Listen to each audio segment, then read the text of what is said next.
Nah, jadi hari ini kita akan belajar tentang, tetap ya, kita akan melanjutkan materi mengenai jenis-jenis metode penelitian bagian yang ketiga.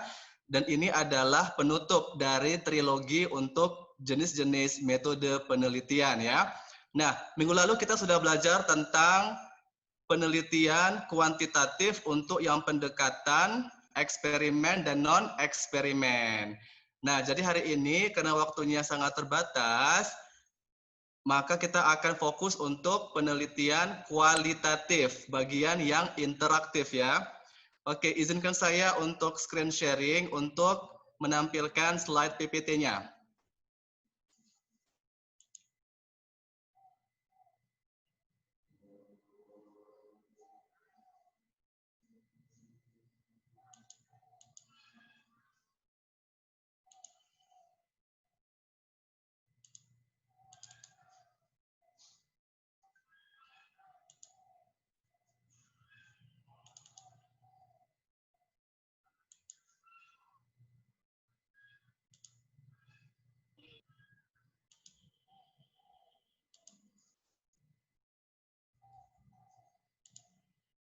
Oke, sebentar ya.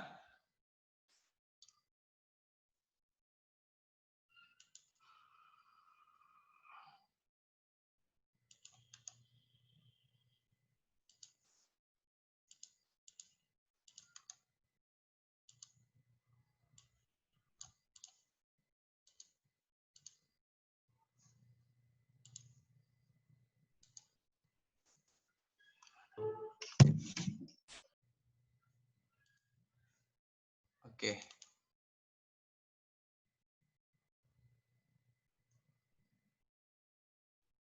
Oke, tunggu sebentar.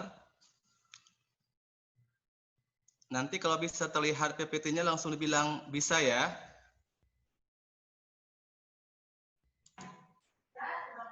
Oke, terlihat dengan jelas?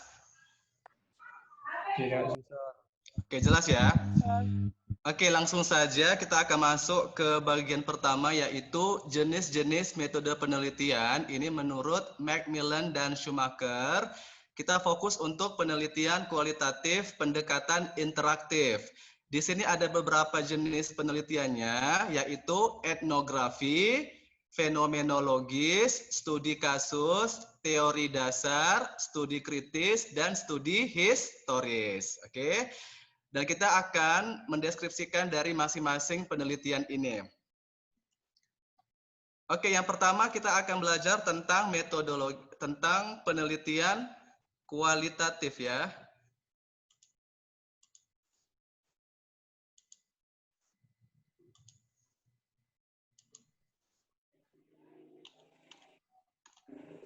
Nah, sebenarnya apa itu penelitian kualitatif?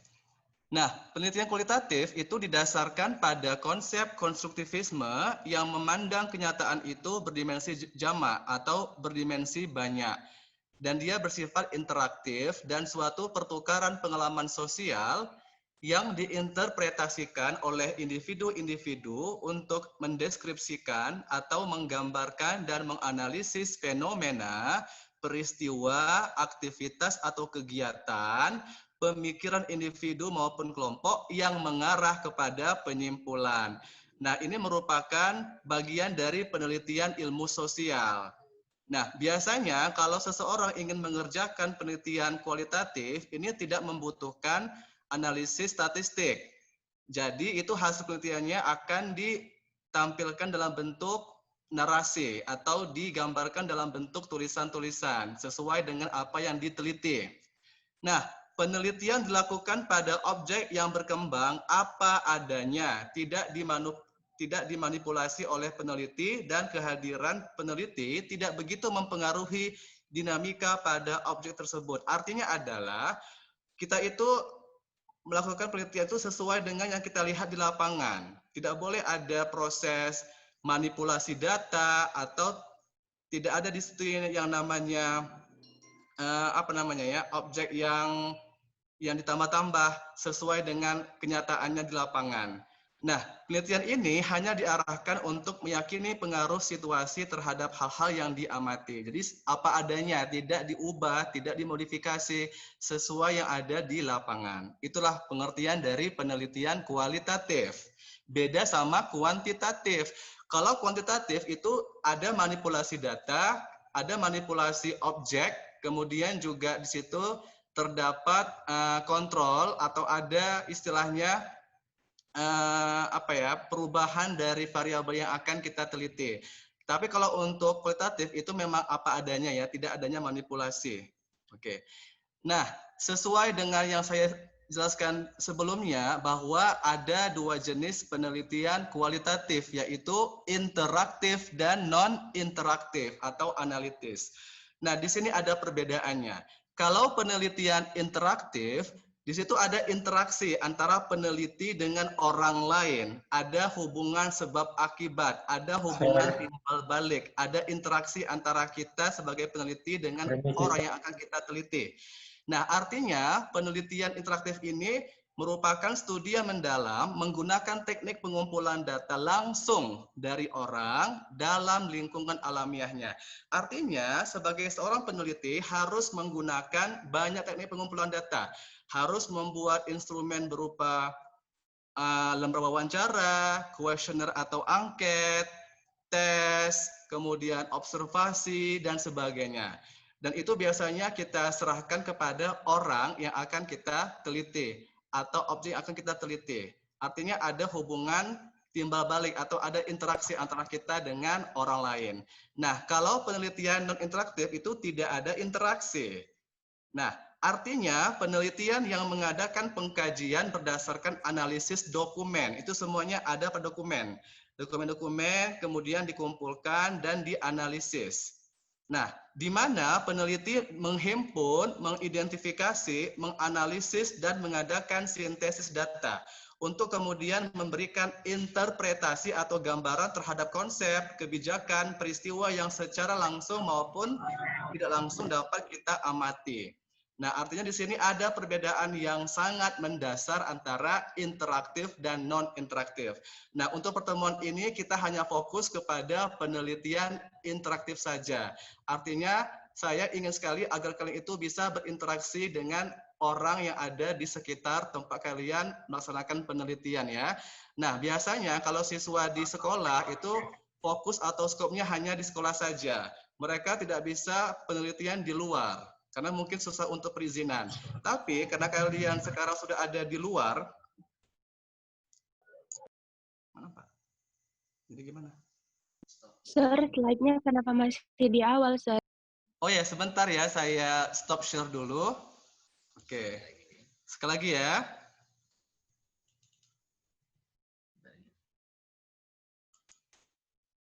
Tunggu ya. Jelas? Ini dia penelitian interaktif, benar ya? Belum, Sir. Belum juga? Belum. Sama. Oh, sama ya kayak yang tadi? Oh ya, oke. Oke, wait a minute. Sudah, Sir. Oke, sudah nampak? Ya, Sudah jelas? Is it clear? ya, jelas. Selesai ya? Oke, thank you so much for your information. Oke, lanjut ya. Kita akan masuk ke penelitian interaktif dan non-interaktif. Nah, yang Bapak katakan tadi, karena biasanya kalau siswa yang ada di sekolah itu mereka hanya penelitian di sekolah saja, karena susah untuk perizinan. Nah, namun karena kalian sekarang ada di rumah, ini adalah langkah awal kalian untuk bisa melakukan ragam penelitian yang lebih luas. Nah, itu untuk objeknya bisa orang lain, bisa tetangga kalian, bisa orang-orang di sekitar tempat tinggal kalian, tapi tetap dengan menerapkan protokol kesehatan ya, pakai masker, jaga jarak dan sebagainya. Nah, artinya untuk kondisi seperti ini itu sangat memungkinkan kalian bisa melakukan penelitian interaktif ya. Oke, yang pertama Bapak akan menjelaskan tentang penelitian etnografi. Tidak banyak siswa maupun mahasiswa yang mengetahui tentang penelitian ini. Nah, karena kita sekarang sudah masuk ke Metopel, maka ini adalah salah satu pustaka untuk kalian memahami sebenarnya cukup banyak penelitian yang bisa kalian angkat. Tidak hanya eksperimen saja. Ya, walaupun kita adalah fokusnya untuk IPA atau sains, tetapi tidak untuk kemungkinan kalian bisa melakukan penelitian di bidang sosial atau social sciences. Oke? Nah, apa itu penelitian etnografi? Nah, sesuai dengan istilahnya, ada dua kata ya, kata serapan dari bahasa Yunani, yaitu etno atau etnis dan grafi. Nah, etno itu artinya etnis atau ras, suku, budaya, dan sebagainya. Grafi itu adalah gambaran. Nah, di mana pada penelitian ini lebih mendeskripsikan dan menginterpretasikan budaya, kelompok sosial atau sistem-sistem tertentu. Nah, di sini fokus utamanya adalah budaya dari yang ada di sekitar tempat tinggal kita. Misalnya kamu orang apa? Orang Jawa misalnya atau orang Batak dan sebagainya. Itu bisa kalian lihat atau bisa kalian teliti bagaimana budaya yang ada di sekitar tempat tinggal kalian. Kemudian apakah di situ ada kelompok sosial tertentu atau ras-ras tertentu? Nah, proses penelitian ini dilaksanakan di lapangan, namun dalam waktu yang cukup lama. Ini biasanya bertahun-tahun, ya, berbentuk observasi dan wawancara atau interview secara alamiah dengan para partisipan. Nah, tadi ini merupakan bagian dari penelitian interaktif. Nah, otomatis di sini ada interaksi antara peneliti dan partisipan atau responden, ya kan? Nah, dalam berbagai bentuk kesempatan, kegiatan, serta mengumpulkan dokumen-dokumen dan benda-benda atau artefak. Artinya, sebelum kalian terjun ke lapangan, kalian sudah menyusun instrumen terlebih dahulu untuk mengumpulkan semua bukti-bukti penelitian yang akan kalian teliti. Misalnya, kamu ingin meneliti tentang budaya setempat atau kelompok sosial tertentu, itu kamu harus tahu dulu penyusunan instrumennya atau alat ukurnya. Bisa berupa kuesioner, bisa berupa lembar observasi, atau interview secara terbuka langsung kepada responden. Oke, nah hasil penelitian ini bersifat komprehensif atau menyeluruh. Suatu naratif deskriptif yang bersifat menyeluruh disertai dengan interpretasi yang mengintegrasikan atau mengumpulkan seluruh aspek-aspek kehidupan dan menggambarkan kompleksitas dari kehidupan tersebut. Nah, artinya hasil dari penelitian yang sudah kami lakukan itu harus kita narasikan apa adanya sesuai dengan yang mereka berikan, ya, sesuai dengan apa yang kamu catat di lembar observasi itu atau hasil dari wawancara tersebut. Tidak boleh ada manipulasi di situ, ya. Nah, khusus untuk bidang pendidikan dan kurikulum, nah karena kamu adalah seorang siswa, maka kita itu nggak lepas membicarakan tentang pendidikan dan kurikulum. Nah, khusus untuk penelitian ini, itu difokuskan pada salah satu kegiatan inovasi. Seperti apa? Pelaksanaan model kurikulum terintegrasi, pembelajaran kontekstual, dan sebagainya. Atau juga ada inovasi-inovasi model kurikulum yang sekarang sudah dicanangkan oleh Kemendikbud, ya, itu bisa kita jadikan sebagai fokus penelitian, khususnya untuk etnografi. Dan menurut Creswell tahun 2003, penelitian etnografi itu hanya dibatasi pada latar atau tempatnya, informan atau aktornya, bagaimana kejadiannya, dan bagaimana prosesnya. Artinya tidak melebar kemana-mana. Contohnya seperti ini, kalau kamu misalnya ingin meneliti tentang budaya setempat, budaya Jawa misalnya, di lingkungan tempat tinggal kalian, otomatis yang menjadi informan adalah orang-orang Jawa, bukan orang Batak, bukan orang Padang, atau bukan orang yang lain. Paham ya? Jadi fokus kepada informan, latar, kejadian, atau proses yang kamu teliti, agar dia fokus ke satu bidang penelitian tersebut. Oke, sampai di sini jelas ya tentang etnografi. Oke, lanjut kita masuk ke penelitian fenomenologis. Atau di sini kata kuncinya adalah fenomena, ya, atau pengalaman-pengalaman. Nah, apa itu fenomenologis? Penelitian ini mempunyai dua makna, sebagai filsafat sains dan sebagai metode pencarian atau penelitian. Nah, penelitian fenomenologis mencoba mencari arti dari pengalaman dalam kehidupan.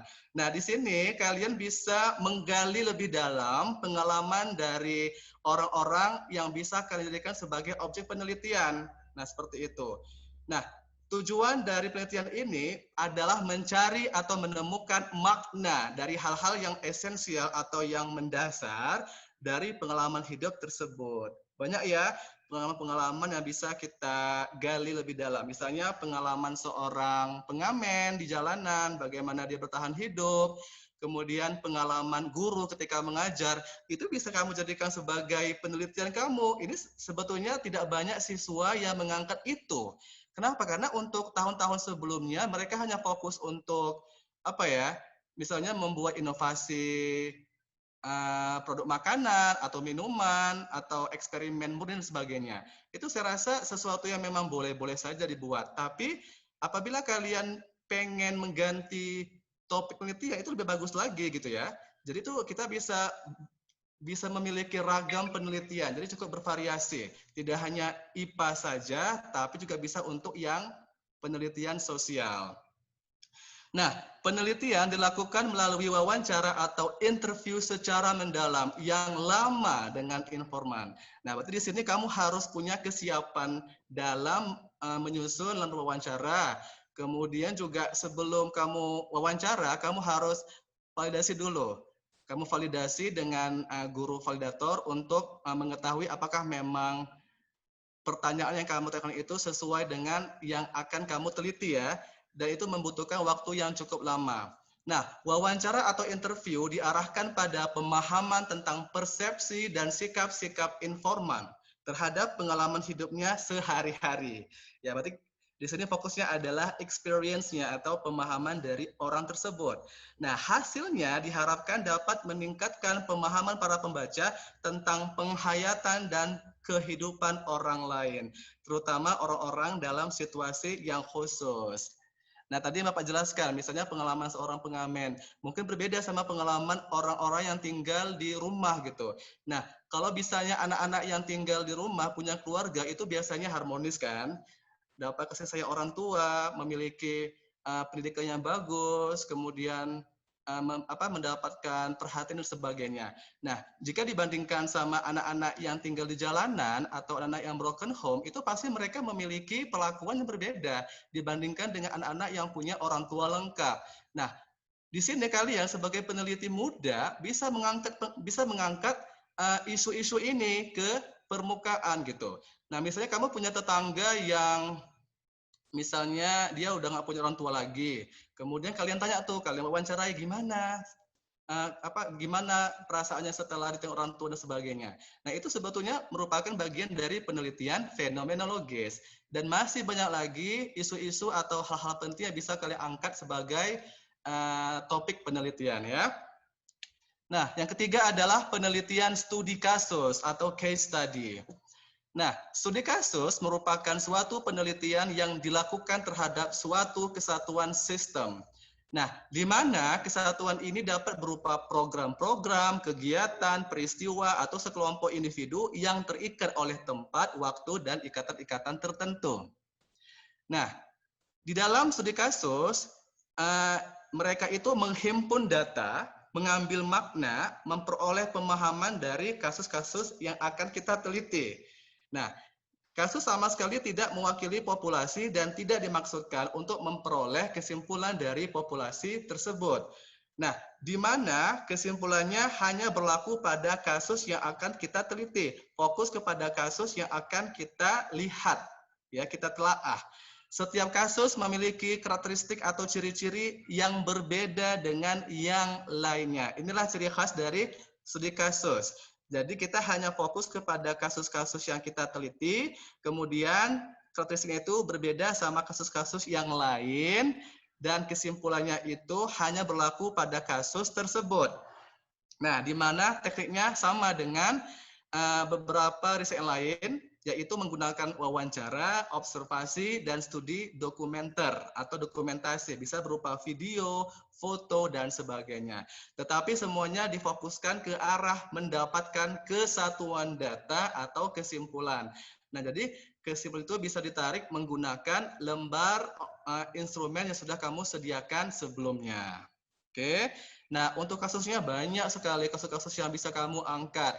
Misalnya kasus kekerasan dalam rumah tangga, atau kasus COVID-19, atau apalagi. Pokoknya cukup banyak kasus-kasus yang bisa kamu angkat. Kamu bisa browsing di internet atau kamu bisa langsung tanya ke orang-orang kira-kira kasus apa yang sedang heboh atau yang sedang muncul di permukaan. Nah, itu bisa kalian jadikan sebagai topik penelitian kalian ya. Nah, selanjutnya adalah penelitian teori dasar atau grounded theory. Nah, penelitian ini sama juga dengan penelitian murni dan penelitian fundamental, yaitu penelitian yang berfungsi dalam pencarian terhadap sesuatu karena ada perhatian atau keingintahuan terhadap hasil suatu aktivitas. Nah, sesuai dengan istilahnya teori dasar, berarti di sini kalian harus mencari banyak teori-teori yang mendukung penelitian kalian. Nah, di mana penelitian ini memberikan sumbangan atau kontribusi besar terhadap pengembangan dan pengujian teori-teori tersebut. Nah, misalnya kamu ingin menguji tentang tingkah laku seseorang, ya, atau perilaku seseorang, itu biasanya menggunakan teori behavioristik, menurut si Gagne misalnya. Nah, jadi kamu tuh harus banyak mencari informasi tentang teori-teori behavioristik atau teori tingkah laku. Nah, seperti itu ya. Atau beberapa teori yang bisa kalian jadikan sebagai referensi atau rujukan dalam melakukan penelitian atau studi literatur. Nah, selanjutnya penelitian studi kritis atau critical study. Ini berbeda dengan studi kasus ya. Nah, untuk penelitian studi kritis berkembang dari teori kritis, feminis, ras, dan pasca modern. Nah, sederhananya penelitian ini hanya fokus terhadap penindakan sosial. Ya, misalnya ada kesenjangan antara ras-ras yang ada di dunia misalnya, atau penindasan sosial atau konflik sosial. Nah, itu bisa kalian jadikan sebagai topik penelitian kalian. Nah, beberapa waktu yang lalu kita pernah menyaksikan kasus kekerasan ras atau diskriminasi sosial yang terjadi di Amerika, di mana orang kulit hitam atau negro itu dibully atau tidak diberi keadilan gitu, berbeda sama ras Kaukasius atau ras kulit putih. Nah, itu bisa kamu jadikan sebagai penelitian kamu. Itu kan jauh di Amerika. Nah, kalau di Indonesia, kira-kira apa yang bisa kamu jadikan sebagai penelitian studi kasus tentang kekerasan, tentang penindasan? Tapi di sini khusus untuk ras ya, atau suku-suku tertentu. Bisa konflik, bisa kekerasan ras, kemudian isu-isu sosial, dan sebagainya ya. Nah, kalau misalnya kamu kurang jelas, nanti bisa kita diskusikan di akun psikologi, oke? Nah, yang terakhir adalah studi historis atau sejarah ya. Nah, sesuai dengan istilahnya, history atau sejarah. Nah, studi ini meneliti peristiwa-peristiwa yang telah berlalu. Ya, namanya sejarah. Berarti di situ kita hanya meneliti sesuatu yang sudah lewat, yang sudah berlalu. Nah, di mana peristiwa-peristiwa itu direka ulang dengan menggunakan sumber data primer berupa kesaksian dari pelaku sejarah yang masih ada, kesaksian tak sengaja yang tidak dimaksudkan untuk disimpan sebagai catatan atau rekaman seperti peninggalan-peninggalan bersejarah atau kesaksian sengaja berupa catatan dan dokumen-dokumen. Nah, ini biasanya untuk anak-anak yang suka sejarah nih ya. Nah, kebetulan kita ada pelajaran sejarah. Nah, kalau misalnya kamu dapat guru pembimbing dari latar belakang sejarah, ini bisa kamu jadikan sebagai fokus penelitian kamu tentang studi historis. Ini sebetulnya nggak terlalu sulit. Kamu di sini hanya banyak mengumpulkan bukti-bukti sejarah. Misalnya gini, kamu ingin meneliti tentang bagaimana sejarah kebudayaan Islam Indonesia. Nah, di situ kamu harus banyak mencari informasi tentang sejarah masuk Islam ke Indonesia. Atau bisa juga kalian tanya sama guru sejarah, Bu Nisa, kan dia memang ahli di bidang sejarah.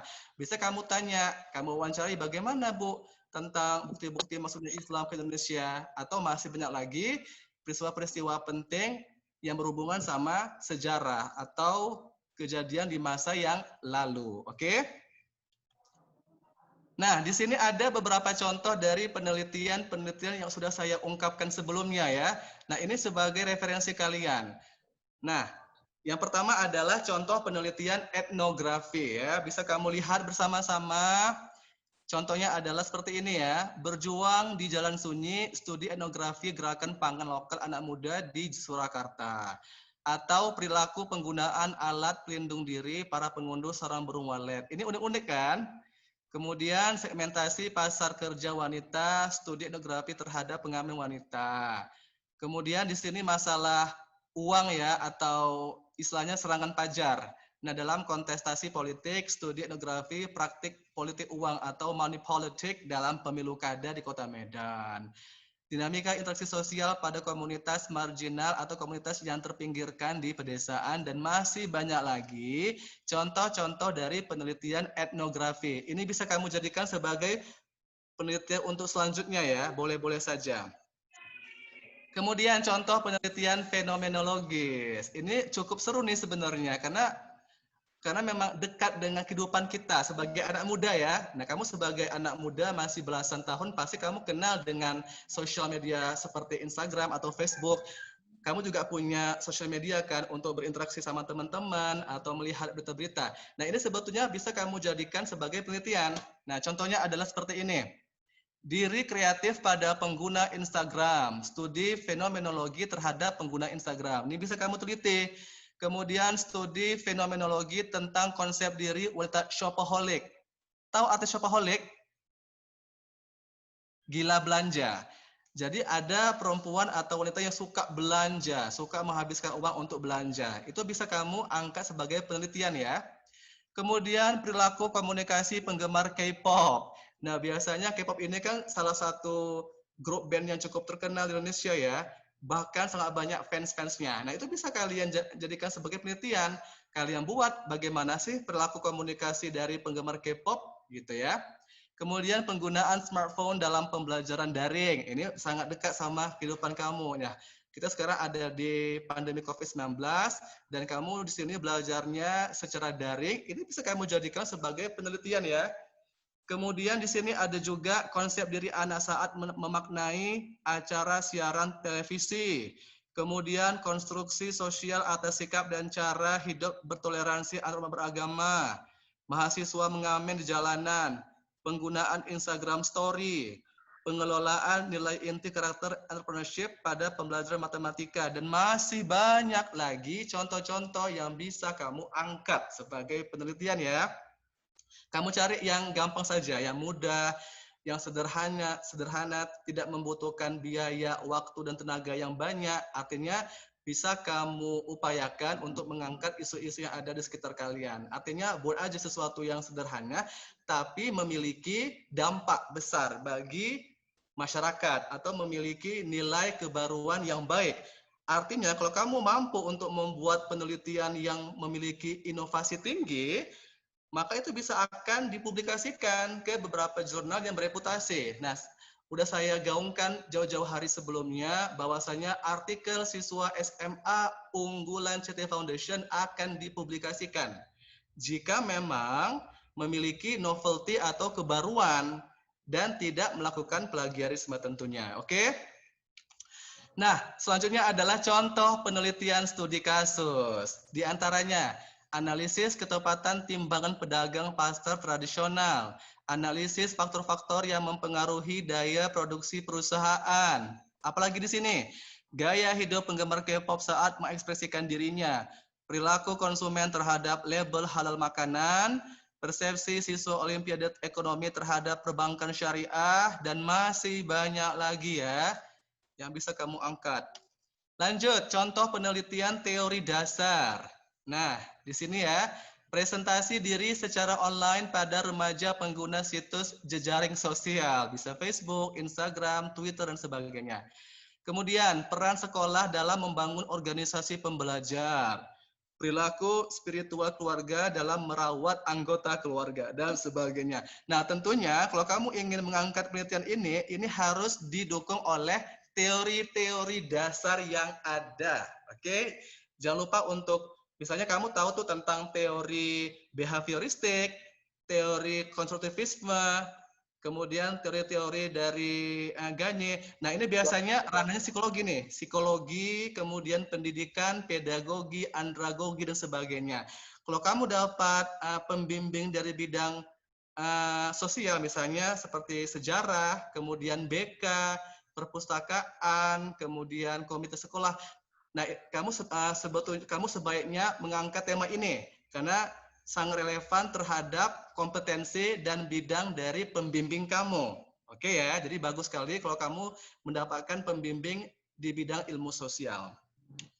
Nah, selanjutnya contoh penelitian studi kritis atau critical study. Apa saja contohnya?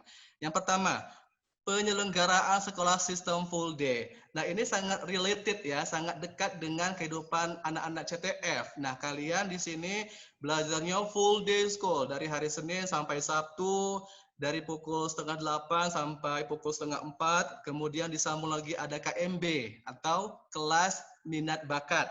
Nah, berarti di sini bisa kamu jadikan penelitian kamu, bagaimana sih implementasi dari sekolah sistem full day itu atau sistem penuh ya, kemudian kamu bandingkan dengan sistem-sistem yang tidak full day. Bagaimana perbedaannya, gitu ya.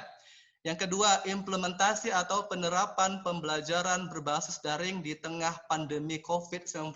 Ini sangat related sekali, sangat lekat dengan kamu sekarang. Kamu belajar menggunakan smartphone, menggunakan Schoology, Zoom meeting.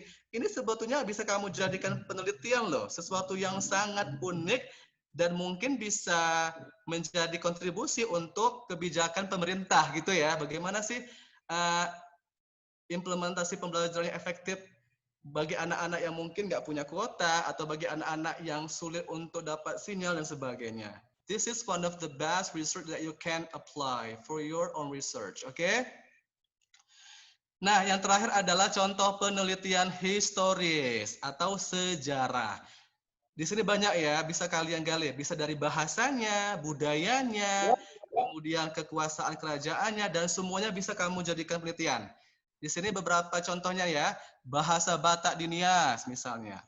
Kekerabatan bahasa-bahasa di Sumatera Utara, kekuasaan kerajaan Sriwijaya, pemikiran Soeharto tentang pembangunan Indonesia, penelitian historis keberadaan budaya Islam di Indonesia, penelusuran komunisme di Indonesia, sejarah Candi Borobudur, sejarah kemerdekaan, dan sebagainya. Banyak sekali contoh-contoh penelitian sejarah yang bisa kalian angkat sebagai penelitian kalian. Oke?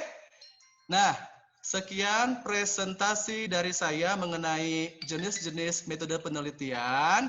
Jika ada pertanyaan, silakan ditanyakan. Oke, nah sebelumnya kelas 10 minggu lalu Bapak sudah meminta kalian untuk membuat 3 judul penelitian kan? Iya, Sir. Benar ya? Dan beberapa sudah masuk ke email saya, nanti akan saya serahkan kepada pembimbing kalian karena pembimbing sudah saya buat dan nanti bisa kalian lihat di Schoology ya. Nah, di Schoology sudah saya upload atau sudah saya unggah daftar pembimbing riset kelas 10. Jadi ada 2 pembimbing, nak, pembimbing 1 atau pembimbing utama dan pembimbing 2 atau pembimbing pendamping. Bedanya apa? Kalau pembimbing 1 itu adalah kepala sekolah, komite sekolah, dan wakil kepala sekolah atau manajemen. Sedangkan pembimbing 2 itu adalah guru-guru yang masuk di kelas atau staff SMA unggulan CT Foundation. Nanti 3 judul itu akan Bapak serahkan kepada masing-masing pembimbing untuk dipilih. 1 yang terbaik, 1 yang bisa dikerjakan dan masih relevan dengan kompetensi maupun kemampuan dari pembimbing tersebut. Nah, jadi kalian bebas untuk memilih apa judulnya, nanti yang akan memilih adalah pembimbing masing-masing. Jelas? Jelas. Jelas ya? Jelas. Jelas sekali. Nah, jadi bagi siswa yang belum mengumpulkan judul penelitiannya, bisa kalian kumpulkan lagi. Dan bagi siswa yang mau mengganti, silahkan. Kenapa? Karena minggu lalu kita sudah belajar tentang penelitian kuantitatif. Mana tahu di antara kalian mau berubah pikiran. Dari yang Bapak sampaikan tadi, kamu ingin meneliti tentang penelitian kualitatif. Monggo, silahkan. Bisa kalian ganti dengan yang lainnya. Paham ya? Artinya sesuai dengan kemampuan kalian. Jangan dipaksakan harus bagus sekali. Takutnya nanti kalau kamu pengen yang bagus-bagus, namun nggak bisa dikerjakan, itu nanti nggak akan jadi penelitian. Karena apa, nak? Penelitian yang berkualitas adalah penelitian yang selesai, yang tuntas. Percuma kalau penelitiannya perfect atau bagus, tapi lama selesainya. Ya kan? Itu nggak boleh. Jadi carilah penelitian yang sederhana, mini riset, tapi memiliki kontribusi yang positif bagi masyarakat, memiliki nilai manfaat yang besar, dan memiliki novelty dan kebaruan. Itu yang paling penting. Jadi terserah, mau kalian membuat penelitian tentang eksperimen, misalnya kamu pengen membuat yogurt dari apa gitu, silahkan. Atau meneliti tentang kualitatif atau sosial, silahkan, terserah. Apapun boleh, yang penting nanti bakal diseleksi oleh guru pembimbing masing-masing. Oke, understand? Yes, sir. Okay, very good.